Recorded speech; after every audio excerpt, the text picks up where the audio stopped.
What's up, everybody? How's everybody doing? I found this very interesting, yet quite disturbing, and definitely timely, given everything that has transpired recently with the man that identifies himself as a fruit article.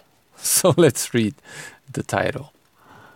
Sacked vegan claims discrimination in landmark case. This comes to you from the BBC and out of the UK. What a fucking surprise. Look, no offense, all right? I'm not trying to stir up any patriotic fervor or anything. I just want to give you some good advice. You have the strongest currency on the planet. One of two. Save up and get the fuck out, all right? Abandon the sinking ship. There are so many wonderful, beautiful, and quite frankly, much more free, less suffocating, let me put it to you this way, places in the world where you could live quite comfortably with your ducats. All right? Abandon the sinking ship. That's all I'm going to say about that. Anyway, Jordi Tijuana wants to have ethical veganism recognized as a philosophical belief in a landmark legal action. Okay, it's not a philosophy because philosophy is interested in the truth. It's the pursuit of truth. Veganism is an ideology, oftentimes, unfortunately, propped up by lies and liars. Not a philosophy. I wish people would understand the distinction.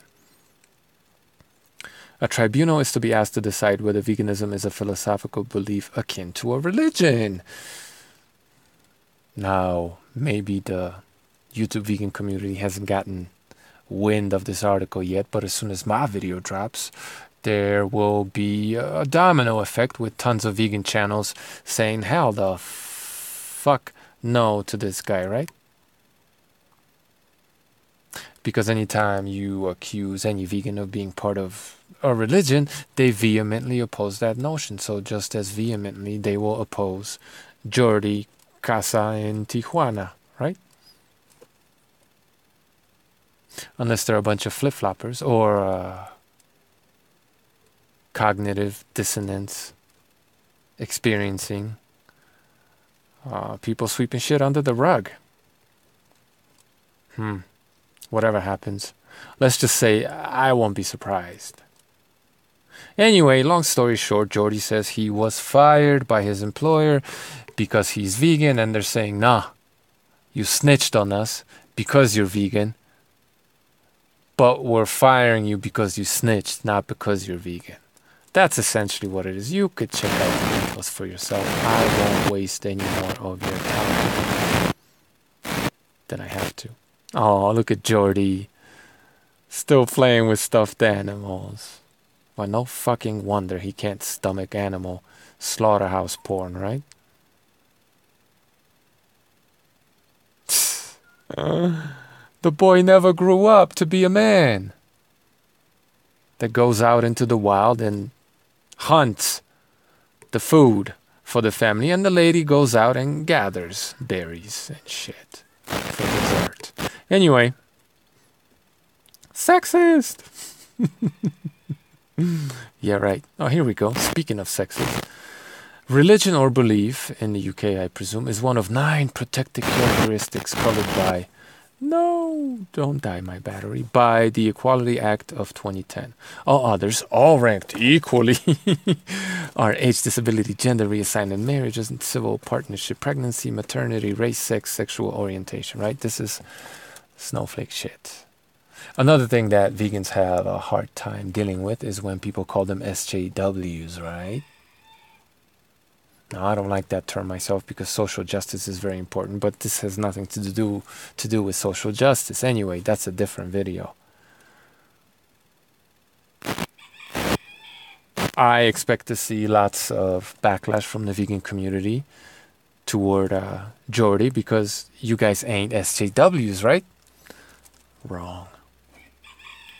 It is unlawful for an employer to discriminate directly by treating an employee less favorably than others because of their religion or belief. It's on the books. That's the law. In my personal opinion, you have every single, some people would say God-given, I would say natural, birthright as a human being to not want to work or hire certain kind of people for whatever reason. Whatever your reason might be, it might be a whack reason, like race. It could be that. But you have your human right to be whack, basically is what I'm saying. All right? I won't get into that. But this whole attempt by governments and useful idiot snowflakes like Jordy here to legislate morality, which is exactly what veganism is all about. It's a very dangerous idea. It's a slippery slope, and unfortunately I have to say we're kind of halfway down that hill. But it's basically what's going on here. Long story short, I don't want to make this video too long, but what's going on here is that what people need to understand, whether it's true or not, the belief that we've held for a very long time is that we have inalienable rights. God-given, natural, whatever you want to call them. You're born a human being, you're born with these rights. No one's given them to you, except maybe God, if that's what you believe, right? So only God can take them away. Your natural rights can only be taken away by nature, right? A cataclysm can kill you, or a tiger would rip you to shreds, and, well, we're not going to put the hurricane in prison, right? We might shoot the tiger, but we're not going to go all out and have a war versus the tigers, right?